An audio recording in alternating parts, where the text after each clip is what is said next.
feel like Kobe in the fourth quarter. This is the Dane Moore NBA podcast. We're brought to you by Prize Picks, coming at you Monday morning. It's December 30th. And since we last did an episode, the Wolves have actually won two close games first. Houston on Friday night and then San Antonio last night.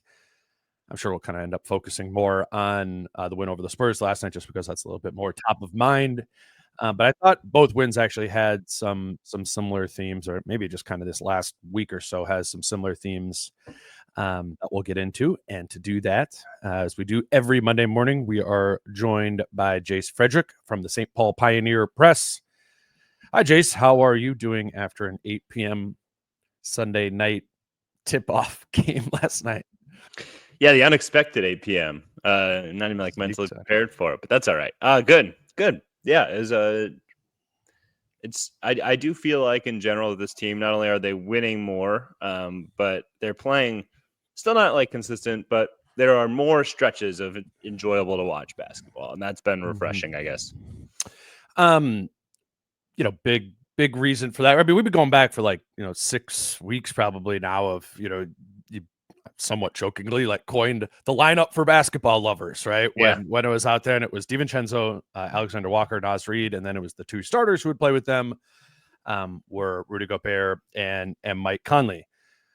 That bench three, we need better names for all of these kind of groupings, I think, but that bench three group has been enjoyable basketball all season. It was kind of in vogue to be the got 8 starters on this team. And then it was well, I'm not sure about the first 5 of them, but I think we're forgetting that this 6, 7, 8, or we've been reminded in this last month, but really for most of the season, that those guys are fringe, if not real starter level players. Maybe DiVincenzo was the furthest from that at the beginning of the season. But last night, I want to start with him. Last night I thought he won them that game, contributed to that enjoyable basketball to watch. He had 26, 7, and 4.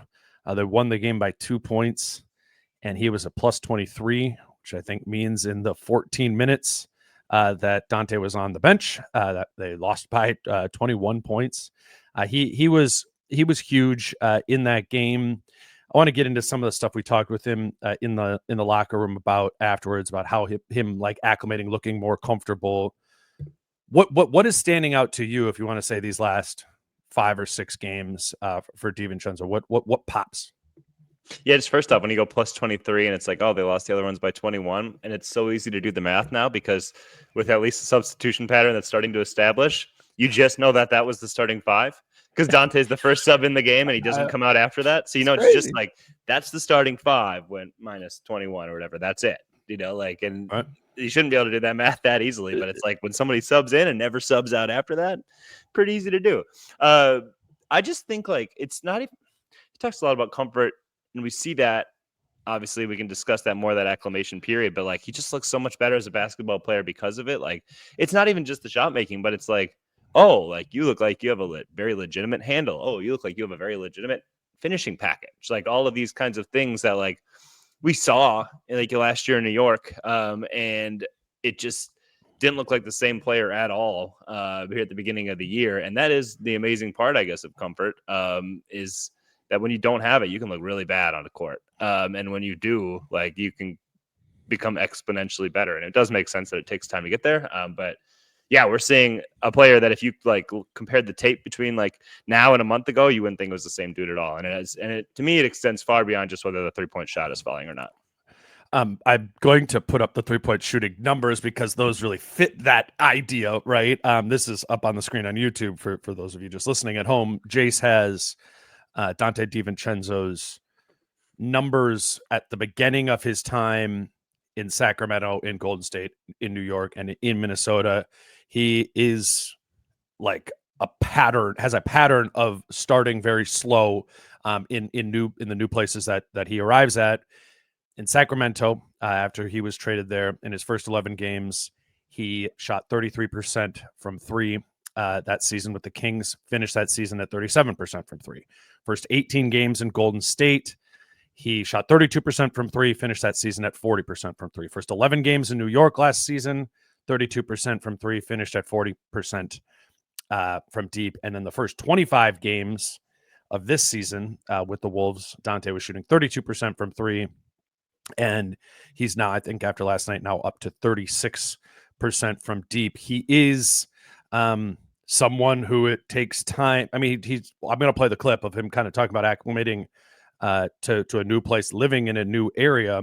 But I think like the style of player he is, that is somewhat reliant on teammates getting him open, Jace, or like playing within a system to get higher quality threes, and higher quality threes equal a higher percentage.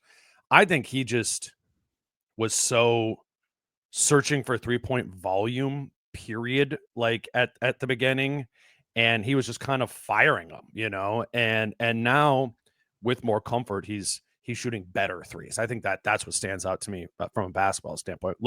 Sometimes he's got to just launch them, but I think overall it's just like a higher quality of looks that he's getting to.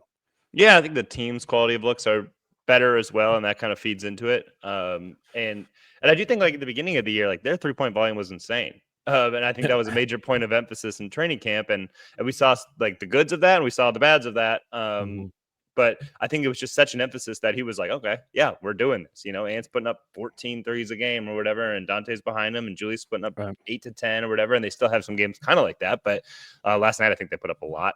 But like you can kind of fall into that trap then of like, okay, anyone's a good one, but also like I just think in general, like when the offense plays with more pace like it has now, like just naturally things are going to happen, and they're going to happen quicker. So like every trigger that you would pull, it just like automatically it just is a better one than what you were getting when there was no rhythm or flow in the offense. Even if you are like, I'm still just taking them, right? The ones that you're just taking are better, it seems like, in my mind.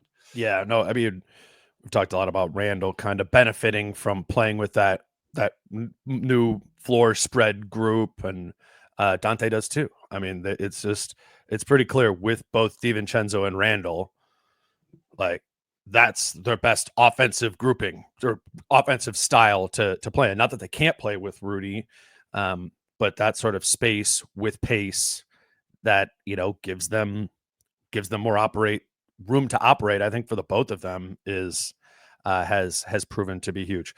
But I want to play just kind of I thought it was sometimes it takes a player getting back on track to kind of admit that they weren't on track in the first place. And Jace kind of asked Dante about sort of his process of acclimating here, and he did kind of cop to needing to give himself a grace period to acclimate to this, which I think makes sense. But I'll play that clip from DiVincenzo in the locker room last night.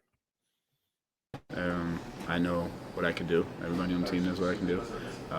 It's more of a the mental side of things. Like I said, there's no excuses. There's a grace period that I have to give myself as well, of understanding that it's a new offense, new city, new everything. So just understanding to take the good with the bad, because I know the tides will turn, and everybody here has the most confidence in me. So just going out and doing it. There's no excuses to be had. Just go out and do it. Looking at just like past stops, like the Daz kind of happened at every stop for you. This period just looked a little bit longer. Do you think the timing of the trade, like you played quite a bit of a role in that? I mean, what you think? Yes. I was at home chilling. Yeah. I'm on a flight going to Minnesota. Yes, to answer your question, but at the same time as conversations with teammates, coaches, and front offices, that at-home feel, that reassurance of just go play. Don't worry about anything else. Just go play. And, telling myself that. It's one thing to have somebody else tell you, and then you're in your own head, but just understanding, just get comfortable. Just be yourself, get comfortable, and whatever happens, happens. It is interesting. He doesn't, like, when I watch him play, doesn't look like a player who has like variable confidence. Yeah. You know what I'm saying? Like he plays like a very confident style. Maybe it's just being a little bit more honest about what's like going on in there internally. But it's, I asked, because we talked to DiVincenzo and we talked to Gobert, and I kind of asked Rudy about it. I'm like, hey, have you talked to Dante about this? Because this was 2 years ago. And he's like, it just kind of like takes a while to let go of some of your bitterness that you were traded in the first place. Even if you like were ready to go to this other place and excited about the opportunity, it's like there's just like there's just something going on internally. Plus, you got to move your family, buy a new place, all that sort of stuff. And I don't know. We say that sort of the human side stuff all the time, but I think this is just a kind of perfect example, as your question kind of implied, of like, well, this is hard always to do, but getting traded 2 days before the first day of training camp, that might actually be as bad of a time as you can get. Because that's when you're like, I would imagine with your family, like you're locking into this is what our life is going to look like here for the next whatever 6 or so months. But yeah, I don't know. I think it's cool to hear him feeling more comfortable, and I think we can start where we're starting to see that in the results. Yeah, and like talk about the timing of the human element thing. It's like when you get traded at the deadline, there's like 2 months left in the season, right? So like a lot of times, then guys will just go and like move and like stay in a hotel, and like the family stays there. Like Dante doesn't have like kids of school age, but another guy who did, like the kids would finish out the year where they were, and like so like it's not ideal, and you miss your family and all that stuff, but like it's honestly like basically like you're playing the whole season on the road, the rest of the year, basically like that kind of life. And so like that's difficult, but there's not a whole lot else going on for you. This is like no, this is the start of the year. We have to move. We have to, we're not going to go the whole year without like my family here. So yeah, that's very different. And that's challenging, and there's a lot going on, and like juggling a lot of things. And then you're coming in, and like, training camp is like the biggest time of like practices of like installing all this stuff and whatnot. And everybody else is on page 10, and you're like looking at the syllabus basically as a new guy coming in, and you're like, what class is this? Okay. Yeah, I'd imagine it's hard to get comfortable. I think the confusing part for you and I is like preseason. The preseason was so good, like he looked like like the best player on the team in preseason, and I think we just. So what was that like? What do you have? Like what? I don't know. That's one thing. That's one thing that if we were to get another question last night, and it would have been on my mind. I didn't even think of it until you said it afterwards. But I was like, oh yeah, that doesn't really make any sense. That would be interesting to ask him about. Because, dude, it wasn't that he was. It's just for people who like listening to this, or maybe you didn't watch any of the Wolves in preseason, which actually good for you for drawing boundaries. Good on you. Yeah, good on you. But Dante was awesome in like every capacity. Yeah. In the preseason, we're not just like saying he was good because he hit like 54% of his threes. Like he looked like not just a point guard, but he was getting downhill, like getting to the middle of the floor, like kicking out of that. And I was like, I think when you were there one day, we were talking with Jim Peterson, and I was like, man, I didn't know Dante like had that in his game to be a guy who can that you would just set a high screen for and let him create off of it. There's only there really are only so many guys in the league that can do that or do it at like an efficient clip. And I definitely didn't think DiVincenzo was that guy. And then he looked like that all preseason, only to not do it at all at the beginning. It's very, very, very weird roller coaster for him. The only thing I think I would think of is that it was such a free-flowing offense in the preseason, which has now been the case for 2 years in a row. And like that, and that might just be where he always will thrive best. And that's maybe why he's been best as the pace is picked up, because pace automatically leads to more like free-flowing and like getting decent looks just because of the transition. And then pace even kind of actually leads to pace in the half court too, just because you're just moving. There was no Randall. Yeah, no, that's a big part of it. And even Ant missed like the first game, the Lakers game, where Dante looked great, and Ant in preseason definitely does move the ball more. That's matter of fact. And Finch has said it, like then the stats start to count. And guys start looking that way a little bit more. So I think maybe like in this idealistic basketball world, Dante's a phenomenal player because he fits really well into that type of game. And the second it starts to get a little sticky, maybe he's a little less like that. Dude, but the reason behind that would be because he's undersized and he's like outmatched physically sometimes in his matchup. So once you like slow it down and you get yourself on, an even playing field with your 6'7" defender who's longer and more athletic than you, like that's what it's going to be for him in a slowed down, stickier offense. But if it's moving and he can stay a step ahead, he can make those. He sprints all over the place in the half court, and it is with the intention of just getting a step ahead of his guy, because at 6'4", he probably needs that on most people who are guarding him. Yeah, I agree. Like for the longest time, Chris Finch has always said like, "Oh, Jaden McDaniels and his offense is kind of the barometer for how we're playing." It's like probably going to be Dante looking forward. Just like Right. how is he producing? Because if they're playing basketball the right way, then he's probably having good nights. Not to say he won't just have an off shooting night anyway, but like more times than not, if they're playing good basketball, it seems like his production will be the barometer for that. Let me grab the break before we start getting into the rest of that bench three and the starters and all that, because I think that's a whole big topic in and of itself. But today's show is brought to you by Falling Knife Brewing Company. And if you are looking for something to do on New Year's Eve, Falling Knife has a really cool thing they do every New Year's Eve, which is called New Year's Early. Rather than going to a bar from like 10 p.m. to 2 a.m. or whatever. Theirs is 6 p.m. to 10 p.m. Kind of is the idea of, get yourself home earlier, cheaper Ubers, all that sort of stuff. It is a big event for them. So it is ticketed. There is a link for the ticketing in the show notes here. You can also go to Falling Knife's Instagram page that I have up here right now as well. But what the deal is it's $90, all you can eat, all you can drink. And the food is provided by Rectangle Pizza, and obviously the beer and beverages are provided by Falling Knife. But if you're kind of like last minute, that's a Tuesday, like what are we gonna do? We don't want to stay out that late. Here is an option, and the Wolves will be playing the Thunder, so they'll have the game on there as well. It'll be a fun way to spend New Year's Eve. Again, that's Falling Knife Brewing Company, Northeast Minneapolis, and you can find the link to purchase yourself tickets in the show notes below. Today's show is also brought to you by Adriana Lonick at Coldwell Banker Realty, and maybe your New Year's resolution is to buy a home this year.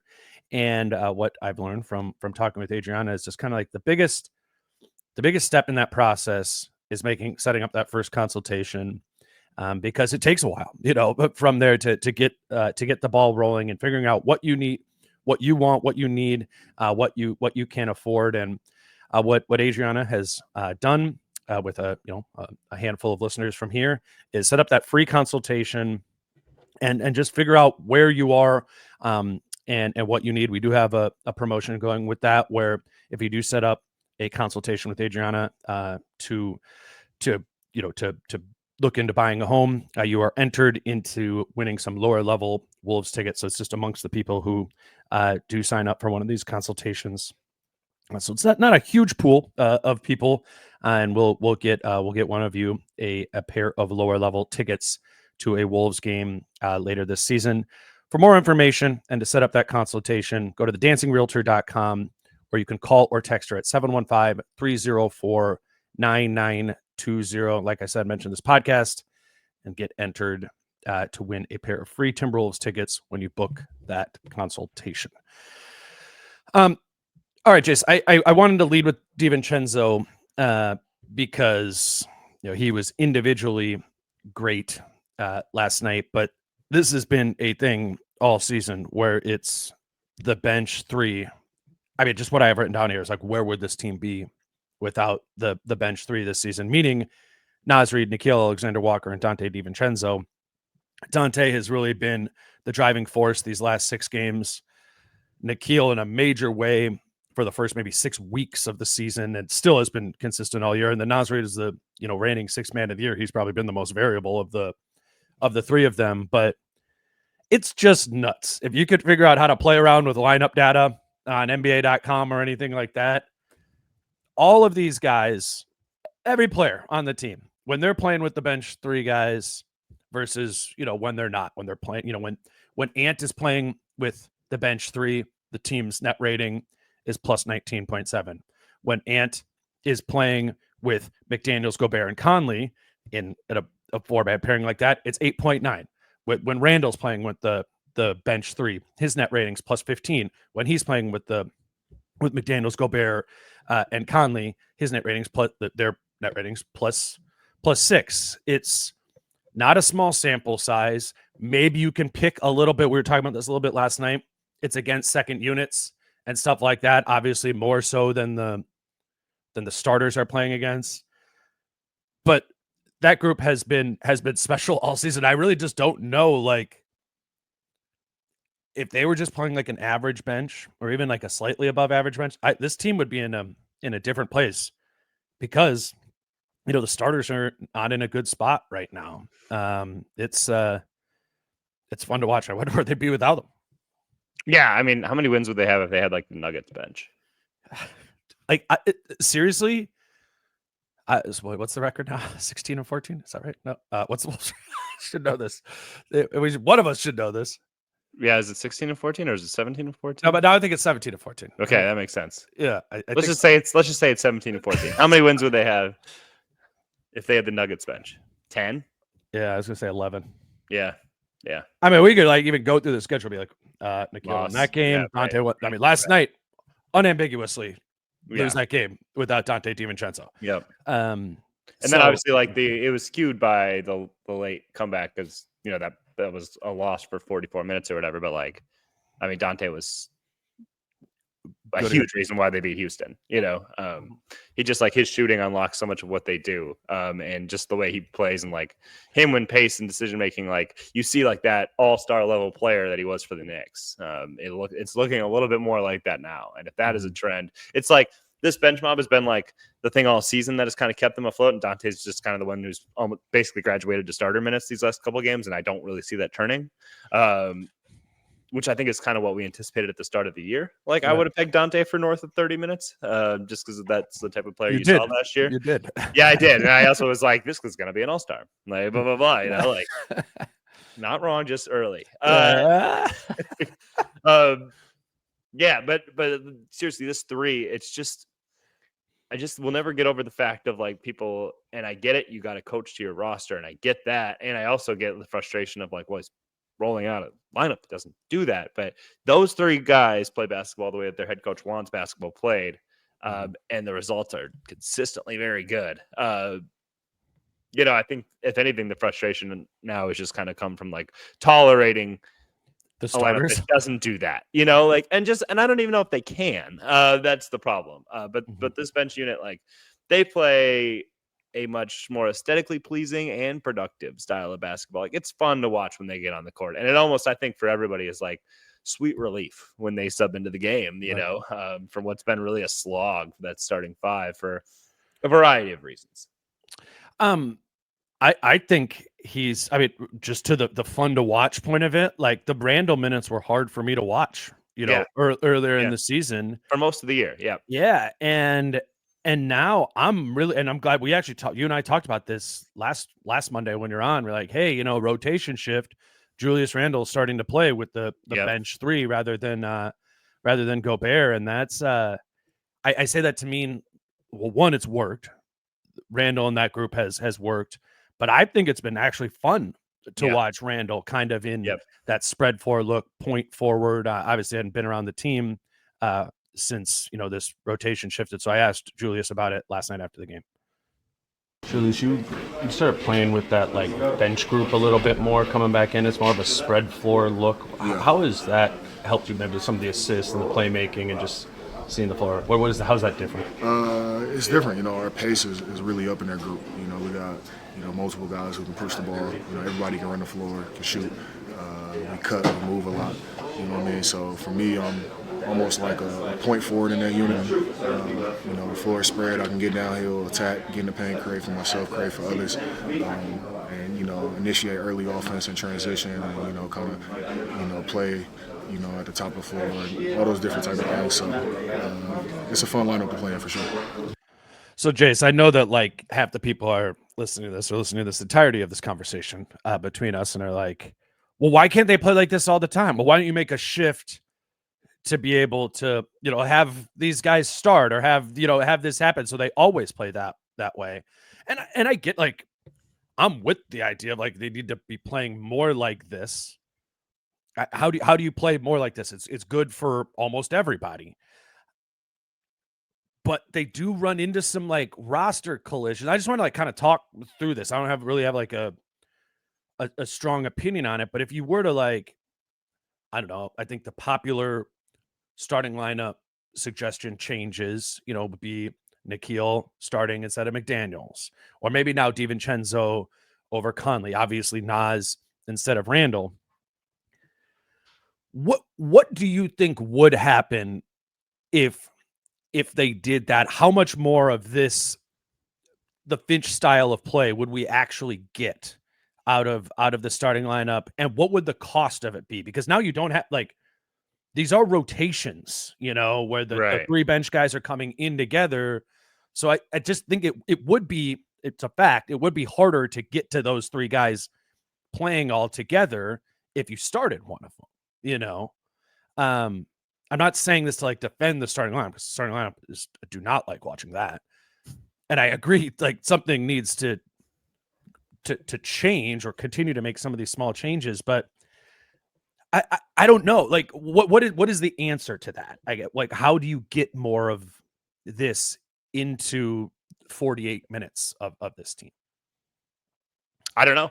And it's like when Randall plays well with the bench unit, so many of the thoughts, and this is Twitter, and I know this isn't like, x.com. And I know this isn't like representative of like everyone by any means. It's a small percentage, but it's like, well, yeah, see, he plays well with the bench. He should come off the bench. It's like everybody does mixed lineups, like, in the NBA. So like they're getting to it anyway. And I don't know if, like you said, I don't know if sometimes it comes as naturally but I don't know what the starting five is. I think like it's basically like how do you make that starting five click? I think that's like the one sub you make, and then you can kind of figure out how to get there, get to the things you still like. I agree that they definitely just need one more shooter, if anything else. But Dante, it's like, I wouldn't mess with Dante right now at all, because he's already closing anyway, and all the lineups he's in are working, and he seems to be fine with this. I just played 17 straight minutes each half. And so I don't know why you're messing with that. Like, if he's closing, what difference does it make? I understand you want to set a better tone when you start, but like, if he's going to play 34, 35 minutes and close games, I just don't see it matter that much. Like, I don't see the point of rocking the boat to change that. So to me, then it does come down to, well, do you want like a Nikhil over Mike or Jaden? And then do you want Nas over Randall? And I like I said, like, a Nikhil for Jaden, I get it. But then that is like, so then when are you playing Jaden? And then what role are you playing Jaden in? So then you're down to Nas for Randall. And I think Nas plays a pretty big role, and it's harder to get to Nas and Randall with that bench unit now. If Nas is starting, like Randall, then when it's go right, because then if Randall came off the bench, then he's out there with Gobert. Like, yeah, I do the minutes thing a lot. I've done the minutes thing a lot in the past, but like actually navigating a rotation of like, well, this guy comes in here, and now we're in this lineup, and then we want to get to this lineup, and here's how we get to that for this many minutes. Like, that's not easy. And that's where it's like there are a lot of moving pieces. I agree that something has to change, because you don't want to start every game down 8 points, and you don't want to start every game being like, we just scored 10 points in 8 minutes to start. Like, I agree that you don't want to be digging holes, and you don't want to do it against really good teams either, because it's not gonna work out for you very often against like the best of the best teams. Something has to change. I still don't know if I have like a concrete answer.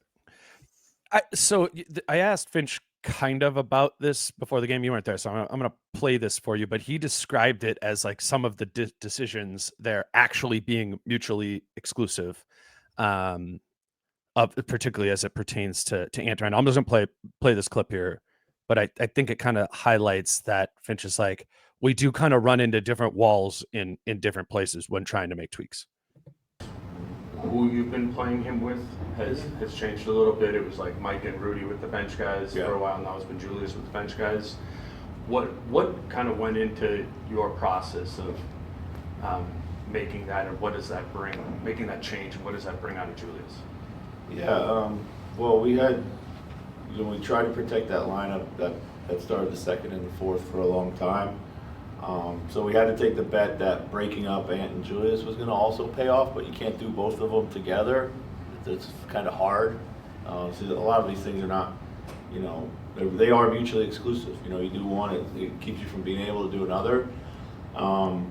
We need to try to open up the floor for Ant. We need to try to open up the floor for Julius as well, and play with a little bit more pace and all those types of things. So it was literally just trying to shuffle the lineups, and that's where we got to. You can always go back to that, like Yeah. Rudy and Mike group too. Like sometimes you'll do it one way in the first half, Yeah. and then another way there. It's kind of adding to your Yeah, options, right? yeah, and it's, you know, at the moment it's more like, I wish it was as, you know, we were as pre-programmed as it sounds. Like, I mean, obviously we're just trying to get the basics right sometimes. And, and we have to try to find these combinations. And now that we know, maybe we can, you know, be a little more creative, do it one time, one quarter, not in the next, you know, half. But, you know, what we found is that lineup that looked so good together a lot with both Ant and Julius were down. You know, they go through long scoring droughts too. So even though they looked pretty, they missed a lot of shots. So it wasn't getting a lot of things done. So I think that's a 2-minute answer of explain legitimately how it's easier said than done. Yeah. You know what I'm saying? And maybe there is too much protection of wanting to keep Randall and Edwards out there together, but And I think that one would be people being like, what? Why? Yeah. You know, like, because like we said, those two, I still don't feel like those two have like some great connection, you know, like where that's just him being like, they're our two best players. Yeah, sure. Right. And like, and there's this ideal dream that he also had in the past of like, we got to get Cat and Ant more like stuff together, you know? And I think he has that of like, cause he knows that that's the best offense late in games at any point in the playoffs, whatever. If your two best players can kind of play in unison, that's what generates matchup problems. That's what generates generally just like the best easy offense for teams. And so you want to get to it. I don't think they're anywhere close to that with those two. Like when they run a screen and roll, it's like, well, they switched it because they're being covered by similar guys. And now what? You know, like, and so I think like, especially in the regular season, like I don't really think protecting that is a major priority. And I think like maximizing Randall, like in that way, this is like the best way I've seen them maximize Randall is like, well, let's just go with a lineup that gives him more space floor so he can kind of be him. But also like him bringing the ball up the court, like oftentimes does mean that then he's getting off of it. And then when he gets it back, it's in a more advantageous position. So like, I like a lot of like the aspects of him at like the point forward spot. I do too. So when I think about a starting lineup chain, because it's like, okay, keep this with Randall, keep getting him in with that second unit, playing with this group. That just makes sense. Like you found something. Congrats, Finch. Like that's good. But you do still have the problem with the starting five, and really, it doesn't seem like they're like I'd be surprised if that works itself out over the next month. Not that they won't have some good games or whatever. It's just really screaming like, just as this rotation shift that Finch said of like we needed to shuffle up some lineups. The starting lineup group is screaming like to shuffle it up too. And I think I'm at the point, if you were to do one, that the safest way to do it would be to start DiVincenzo instead of Conley. And, and we've been out on here weeks ago, like, you need to close. He's extremely important for Ant. You need him to close games. And the reality of the situation is that's proving to be a little bit less true than we thought. I also think, I don't think Mike is as washed as his production is suggesting here. I think part of it is he is forced to play all of his minutes, or not all of them, a lot of his minutes with this dysfunctional starting five. He plays like the first 6-7 minutes of the first quarter and the first 6-7 minutes of the third quarter, which is with all of the starters. So that's 14 minutes right there. And he plays like 24. Yeah. And I just wonder, one, I think he'd accept it best, obviously.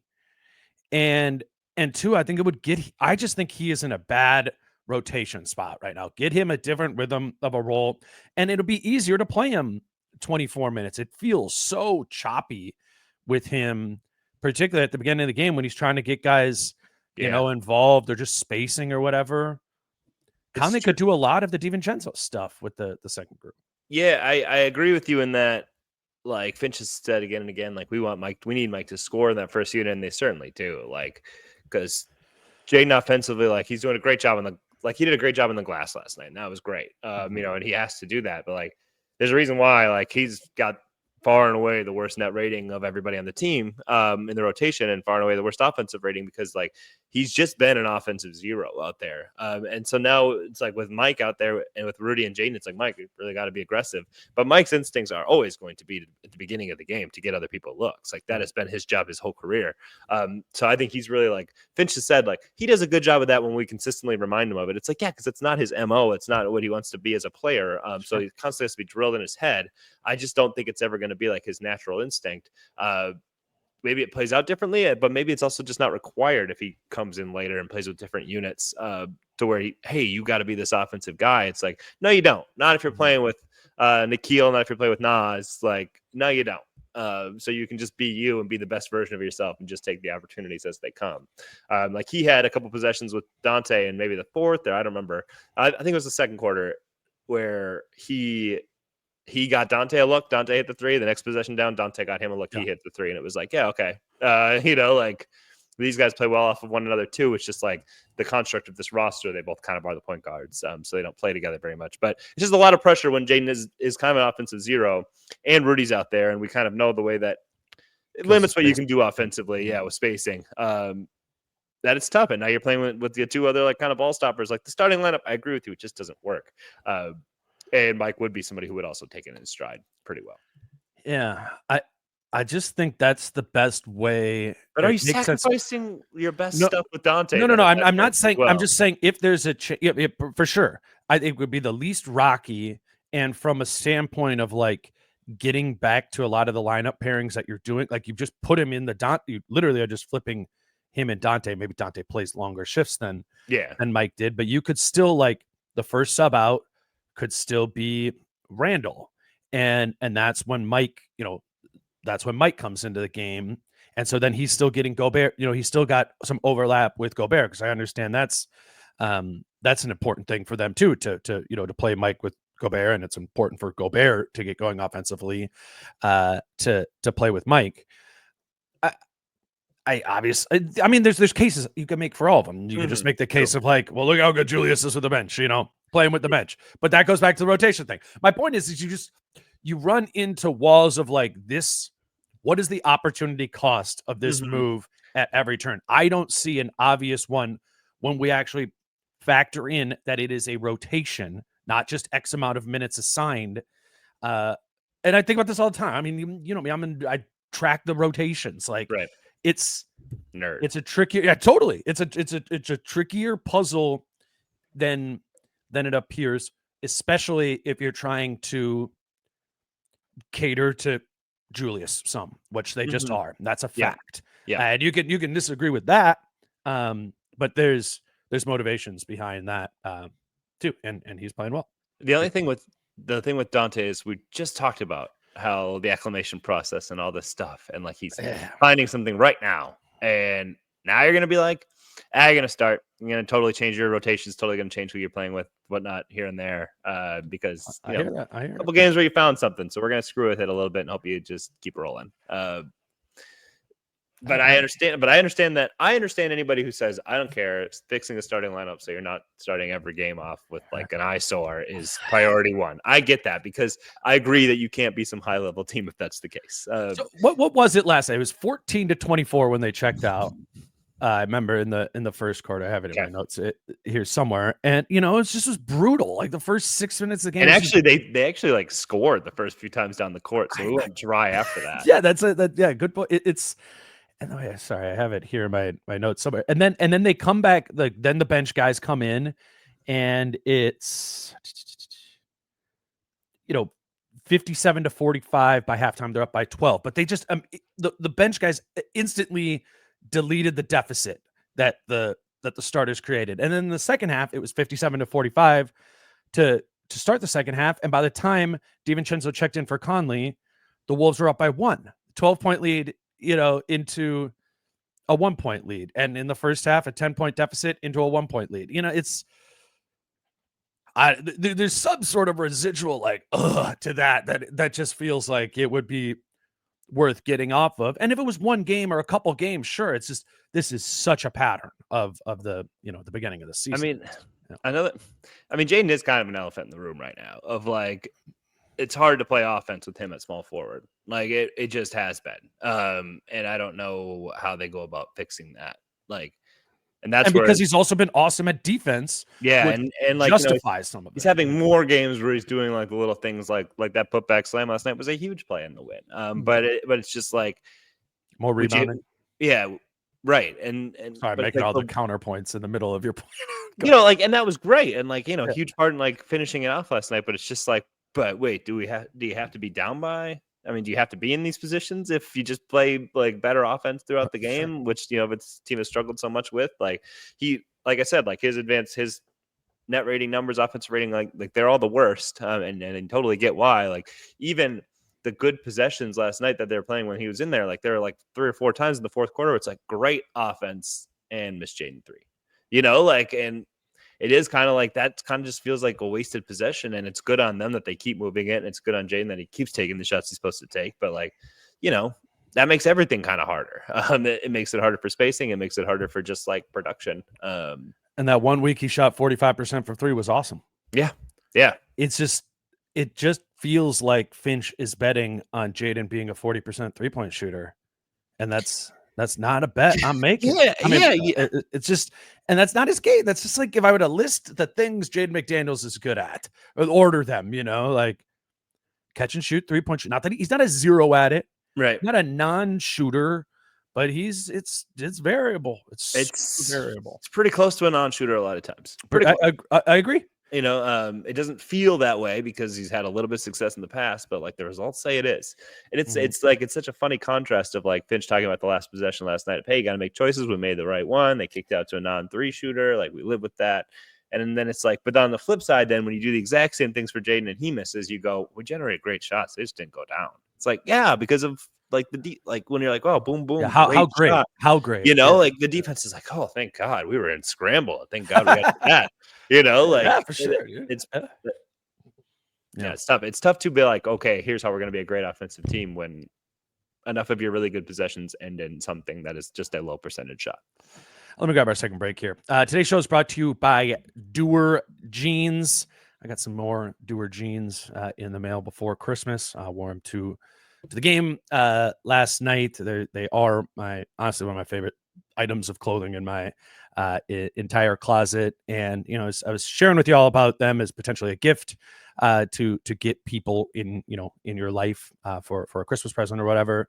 But I think it's time to give yourself a Christmas present. I really think wintertime they got like some lined ones. They got all sorts of different types of jeans there, but really just try a pair or two. I really think it's the reality is like for me, I mean, they gave me some free, but like I've now purchased some of my own because I do think they are the it's just kind of like one of those items of clothing. You're like, okay, actually this is what I'm just going to wear now. I really do recommend them. And I think you will love them as well. You can check out Doer's flagship stores if you live in LA or Denver. But probably more of you are going to be shopping online at shopdoer.com/DaneMoore. Right now, my listeners get 20% off their first purchase when you use that exclusive URL. Remember, it's shopdoer.com/DaneMoore. This is such a great deal. Don't wait to get 20% off now. Go to shopdoer.com/DaneMoore. Just we can continue, kind of talking about this game, but and mix it into this. But what I wanted to do though was talk a little bit about Oklahoma City, and not necessarily, I mean, in a matchup preview. Parts of that I am actually interested by. That it is a clash of styles in many ways. But I didn't watch their game last night, but I watched their 2 previous games. I was just thinking about what separates Oklahoma City from the Wolves. What is it about the way they play or who they have or how they play together where that makes them clearly a team at a level right now that is above the Wolves. You would poll 100 people, 98% of them are going to say, Oklahoma City is the best team in the Western Conference. And while they're fun to watch, they aren't like a team that necessarily has a ton more talent than a lot of these other teams. And or even the Wolves. And it leads me to wonder just like how much of it is one, coaching style, but two, continuity. They have been like kind of had like the same group for like, while they're young. It's like a young group that has continuity there. And if the Wolves have been anything over the last 3 years, they have not had continuity. Change. Obviously this season they're struggling with that. I don't know, you could take that in whatever direction, but like what do you think? I mean, the Thunder just added 2 key pieces and have essentially lost one. It's like if you take Cat as Chet and Hartenstein and Caruso are Dante and Randall, like maybe continuity isn't the right term. But you know what I'm talking about. There's like a Thunder culture element to it, right? Sure. Yeah. Whatever that. I don't know if you watch enough Thunder. I would also say like Oklahoma City's 1 is better than Minnesota's 1. Oklahoma City's 2 is better than Minnesota's 2. Like I think it really can be that easy. Okay. Yeah. Then that's just like, the Shea versus Amp. I mean, Shea is obviously significantly more consistent than Ant in his, night to night production. Yeah. He has a repeatable way of like, getting his. What Shea's going to give you every night.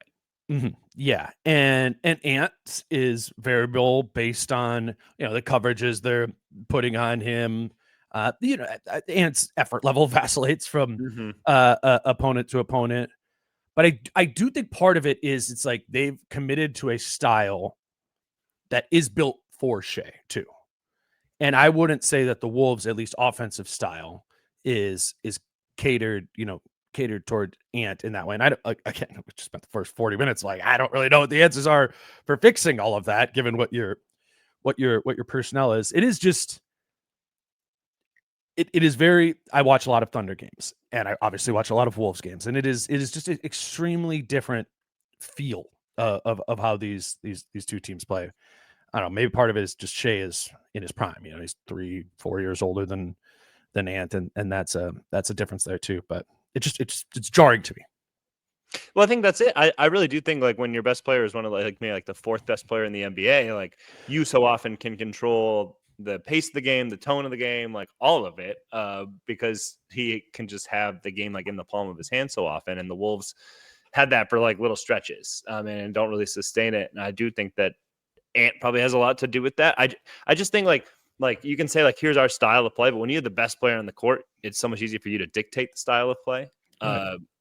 I definitely feel that way. I think like when Ant's been at his best at various points in the last couple of years here, then it does feel like the Wolves like, wow, they just do whatever they want out there, and there's no stopping them, and I just think Oklahoma City has that guy pretty much every single night. And I think that matters a lot. And I do think, like Shea and Jalen Williams, it's like, there's not really hardly any clashing between those two. And I don't even know the synergy that they have found, while not necessarily being like obvious partners on the court of like, oh yeah, you want those two guys. Yeah, I get what you're saying. But they've just like, they do like the your turn, my turn thing. But it's like, but on my turn, I am very cognizant of where everyone else is on the court. If I get a mismatch, like I'm going to maybe use my mismatch to create like a gravity for others. Like that. That's it. I think that there's such a comfort maybe in like what you want to do and what you're trying to get to, that you're also okay if something else opens up, that you're good at that. Like they are cool. They're also cool, like kicking out to Caruso, him going 0 for 6 from 3, because it's like that's the good shot. So I don't know. Maybe it is just like comfort in what they're doing, confidence in what they're doing, consistency of scheme being been in it for so long. Like even as the pieces change, what they do is similar. Like maybe that's a big part of it. But I really do think it all comes back to like the comfort of Shea, the comfort in Jalen Williams, and like what they're trying to do. I think just makes for a product that night after night, you're like, damn, this is good. And I think their effort is very consistent as well. I mean, the effort of those two and the production of those two, I really do think is a massive separator. Yeah, it's interesting from like the pieces they've added point, which are obviously you're right to bring it up, and I probably brush over that because it has felt like a seamless fit to plug in Caruso, which that one doesn't surprise me. The Hartenstein, when I haven't talked about it on here, I was like, hey guys, like it's not necessarily just like vault OKC up to like 60 wins this season. Like that's a pretty big piece to add, 1, and 2, it's like a different stylistic type of 5 than they've had in the past. If it's like, oh, like rebounding though, like they needed rebounding. I'm like, yeah, but the way Oklahoma City plays offense is not typically through like a hub 5 who doesn't really shoot threes ever. And so I was a little bit like skeptical of that. But I think like the comparison to the Wolves is that little kind of like, is that going to fit perfect thing has been a lot more seamless than say an addition of Julius Randle has been more dysregulating to the way and how the style of the Wolves starting group played, or even Rudy Gobert, 2 years ago. It took the Wolves like literally like a year to figure out how to play with Rudy Gobert, Plus, we should note the offense wasn't good last year. Like, I think that always gets lost. It's like it was like 17th. It wasn't good. Like they were just a really great. They were like historically versus the rest of the league. They were historically good defensively. Right. I mean, almost all of the offense was generated from that too. It was a bad defensive team even last year. An offensive. And so like that's all kind of been the same. So that's where they've always felt like. Like last year they were on the same tier as OKC as far as teams, but it was entirely because of who they were as a defensive team. Right. Yeah. And Oklahoma City was a balanced team last year, top 5, I think, on both sides of the ball. Right. And, so they did it like even a little bit of a drive. You go from like 4th to 7th, like that's not as big. Whereas the Wolves, if they go from 17th to 21st or something like that, it's like, oh my God, you feel that. I feel like even more, or we have felt that. More this season. I remember when I was watching the Cup, Emirates Cup Championship. Thank you for giving us. Yeah. There we go. I got it. I knew it'd be. We appreciate it. Yeah. Had you said in-season tournament or whatever, like I would have had to call you out. Like, I know. They played the Bucks in that game, and there was a physical squishing of Oklahoma City that happened in one game. I know it's one game. In that game against Milwaukee that kind of took them out of who I know Oklahoma City to be. And it reminded me of the play-in game 2 years ago where the Wolves beat the Thunder. And it was the Wolves physically imposed themselves against that Thunder team. Again, as a younger version of them, they did not have all this stuff, but still that's kind of been the shortcoming of Oklahoma City over the past 2 seasons prior to adding Hartenstein is some lack of physicality that can kind of offset them from their own rhythm. And to that end, I'm excited to see the Wolves play them because I think that is a potential weakness of this Thunder team. And there's only a few teams in the league that could really punish that. And the Wolves theoretically, with Gobert Randall, Gobert Reed, just size, length, being a big physical team that could cause them problems. Like I think last season's Wolves team would give this season's Thunder team problems. I don't know about this version of it, but this is very glass half full. But as you talk about, like competing in the playoffs and drawing them, like I think we could learn something in this that makes you feel a little bit better about a potential Wolves Thunder matchup in the playoffs. Not that they would ever be favored to do that, but to beat the Thunder. But I think there's something there to that. Yeah, I agree. Your face was like, oh. No, I was just thinking. In the ways that it's like Oklahoma City is much better than San Antonio, but like like the Wolves won last night largely because they physically dominated, especially like on the glass and whatnot. For sure. It's 10 offensive rebounds for Rudy. Yeah. Sorry, I didn't put him in the show notes. There. He was great. He was great. His physicality was great. 10 offensive rebounds for Rudy. Like, and the Wolves 18 offensive rebounds, 22nd chance points. That's why their offense like stayed afloat even on a night where they didn't shoot that well outside of DiVincenzo. Like they can do that to teams. They have that ability, and like the Thunder, you can do that too because it is just kind of like Hartenstein, and that's it. So like when Hartenstein's not on the court, or just like the times where it's like, okay, everybody else can out rebound their guys. Like, and Oklahoma City's a pretty good, like, they're just competitive, so it's not necessarily that easy to do at all times, but it is an advantage, like a base advantage to start the game that Minnesota can have. I'm interested to see like how they guard Randall. Hartenstein makes sense to me, like, and I bet he's guarded him a fair amount in practice in the past. You know, and like I think he's not like the center where it's like, oh, Randall blows by him. I think Hartenstein's better defensively than that. So that'll be interesting to see because then that Don't really you think they put J-Dub on him? I think that puts Jada in a tough spot. Yeah, but you could put Dort on Ant. Dort will be on Ant, I assume. Yeah. So then what you're I've just talked to this, like if Hartenstein was on Randall, then who does J-Dub guard? Well, you could just be on Gobert. I mean, whatever. Yes. You're just asking him then to like be competitive on the glass.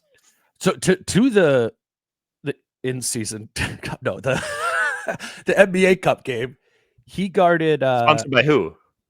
Emirates. I think so. J-Dub guarded Giannis in that game, and I'm pretty sure Hartenstein was on Lopez. And you're right, and like Giannis was physically overpowering in that game to him. Now Giannis is a different level and going downhill than, but he goes in the same bucket. Like we would always, like in past seasons, we would put Giannis, Zion, Randall, like in that bucket of like guys that the Wolves couldn't guard. Forwards, that the Wolves couldn't guard. So like then we'll see like, and that's a lot of teams that can't guard those players because it's like you just don't have the personnel for it. Especially like that's an advantage for Minnesota of like when you can't guard that guy and you're not even going to slant your defense towards it because you're always going to slant your defense towards it. Like that's an advantage just for Randall here in general. But yeah, so now like this will be a good indication, I guess, for the Thunder of like, do you have a way to guard Randall? Like I said, I would go with Hartenstein, but we'll see what they do. And like you said, they didn't do it against Giannis. Maybe they didn't want Hartenstein to pick up a bunch of fouls, but I don't know why you'd want J-Dub to do that either. Right. Yeah, it's so I think there's like it could go both ways where the Wolves could impose themselves on Oklahoma City too. But I think what the telling point of this game will be is when the Wolves like offense dries up or when they have a dry spell, just don't play well for 6 minutes, which will happen. How do you know? The 30, however many games there's been this season. It's happened every time. They're due to not have it. It's true. Yeah. Well, you know, it's end of the year. How like quickly the Wolves can get back after that. You know, it's like, and how many points are you down? You know? Right. Because that's the thing is like that's what Oklahoma City does.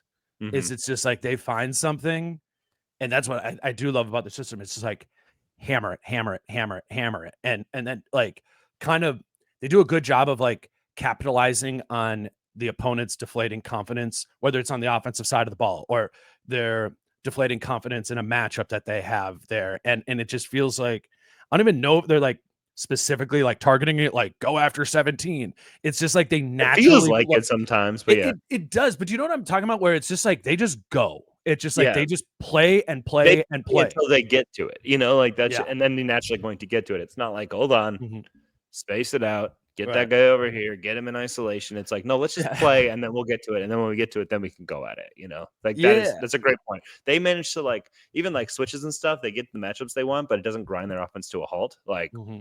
Yeah, that's something I enjoy about them. Yeah.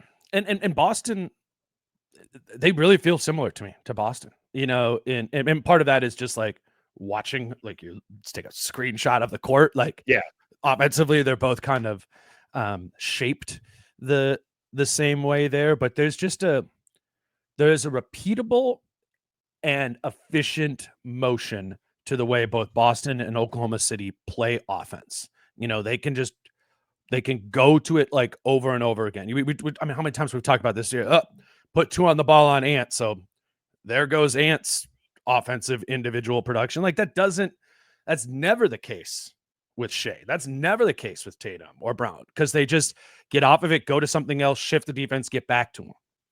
And it's just, if Gobert wasn't as good as he was defensively, I think it'd be insane to not be playing Ant in that style of offense as well. And sometimes I even feel like it too.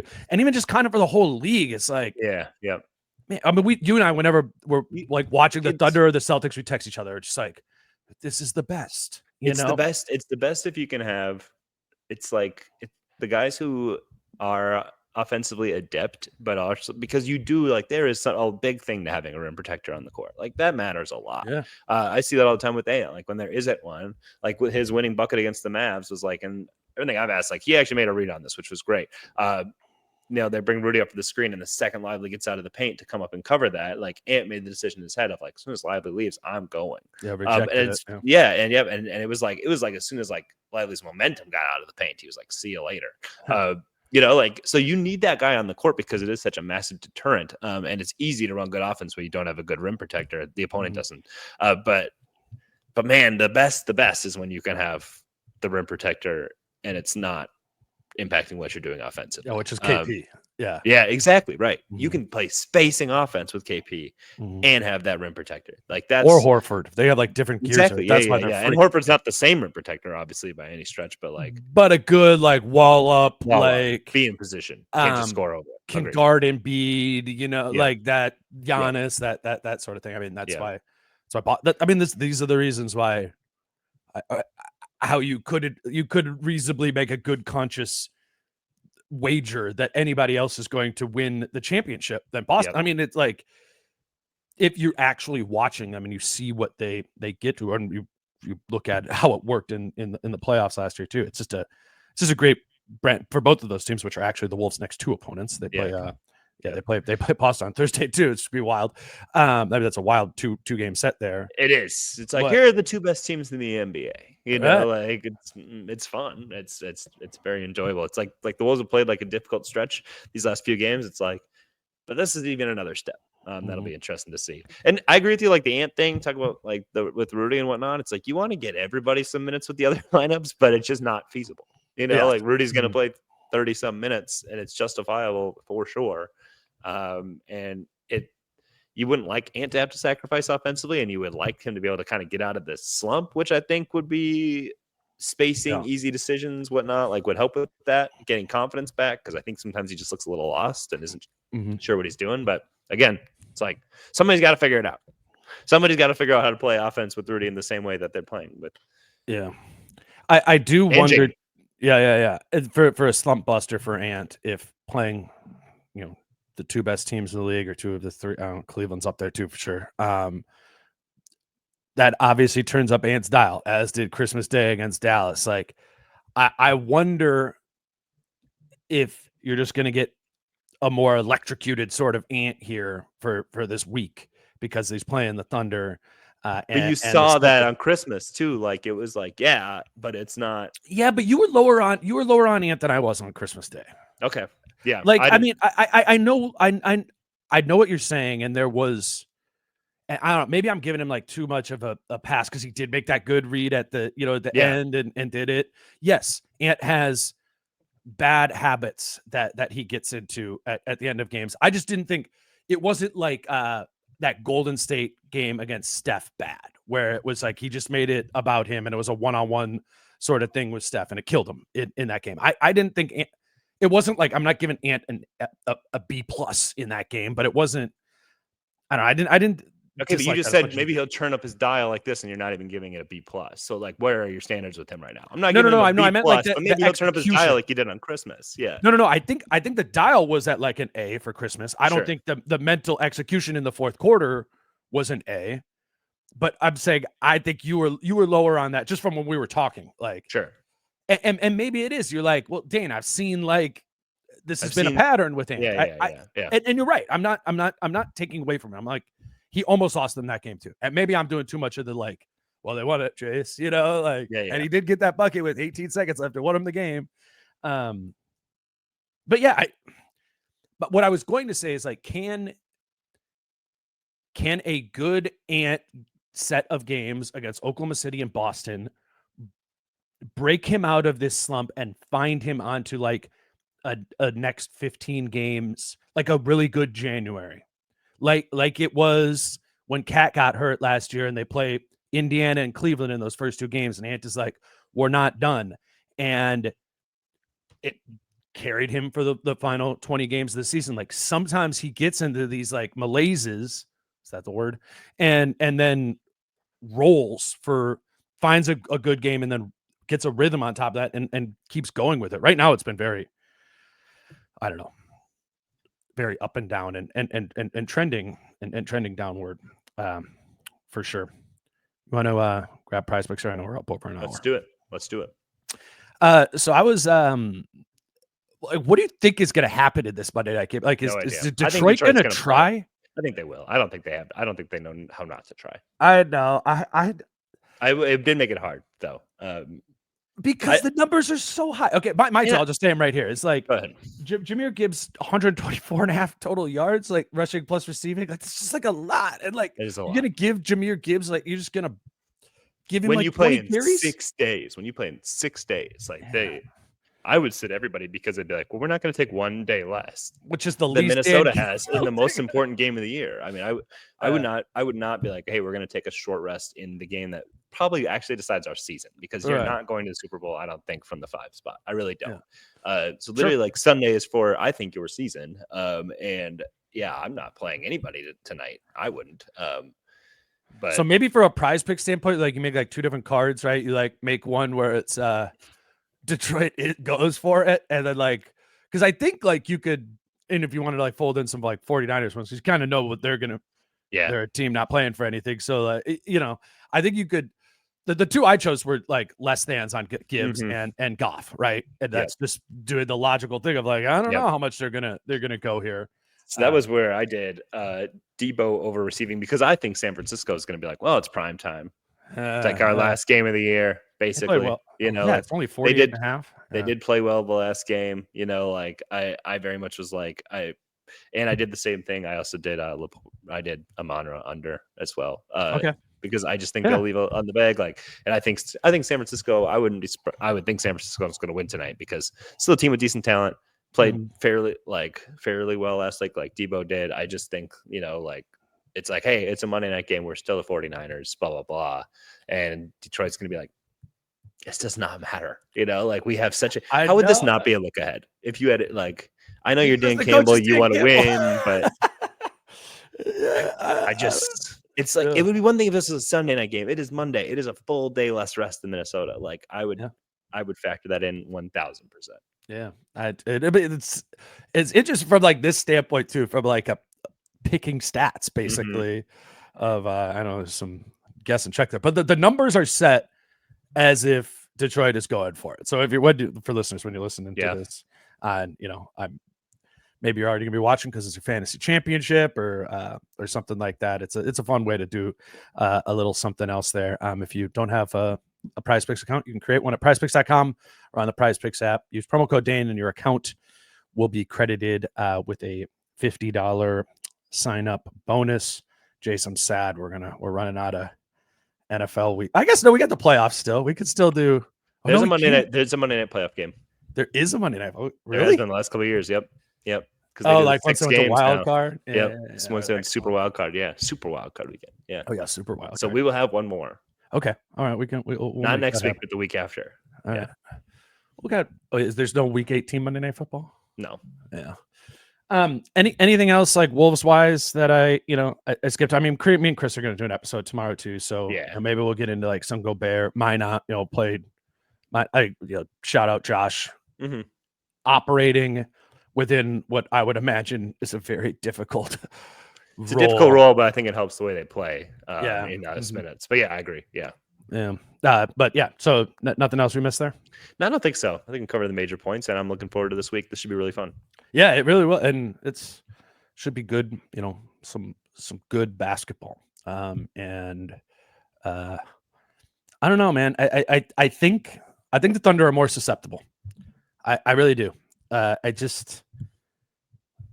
also like the size thing. The size thing is something to me, and there is a little. I was like watching them play like the Hornets, and they played somebody else not very good before. There's a little bit of Oklahoma City now where they're like kind of like going through it, and then in the fourth quarter, like go on like a 16-4 run, and then all of a sudden, okay, they're up 11. They're gonna win. There's 2 minutes left. I mean, a very good team. I say none of this to take away from Oklahoma City. That's who I would pick to come out of the West for sure. I just think the Wolves present an interesting spot there. So I think the Wolves will get up for it too. And Oklahoma City. Yeah, right. You never know how like a New Year's Eve thing plays into it, but Yeah, that's true. Yeah. Nightlife in Oklahoma City. Well, the Wolves are Look getting out of there after the game. Smart. Yeah. All right, this is awesome, man. Sorry, we went a little bit longer. You guys can follow Jace on Twitter at Jace Frederick, where you will see him tweeting out his articles and such from the Pioneer Press at twincities.com. If you're looking for obviously day-to-day or daily beat writer coverage, always look for Jace there. We'll love having you on. We'll have you back on next Monday. For listeners, plan for the rest of the week is we're gonna have Chris on tomorrow, Tuesday, and I know that'll be right in advance of that Thunder game. But then Britt and I will go on Wednesday afternoon to talk about the Thunder game and kind of maybe preview Boston a little bit. So we're back to a full slate this week. All 4 guests will be on. And yeah, until then, he's Jace. I'm Dane. Peace out. How I'm feeling, man, I hope it never stop, yeah. Green and hot so you can find me in the crowd, yeah. Don't let standards ever bring you down, yeah.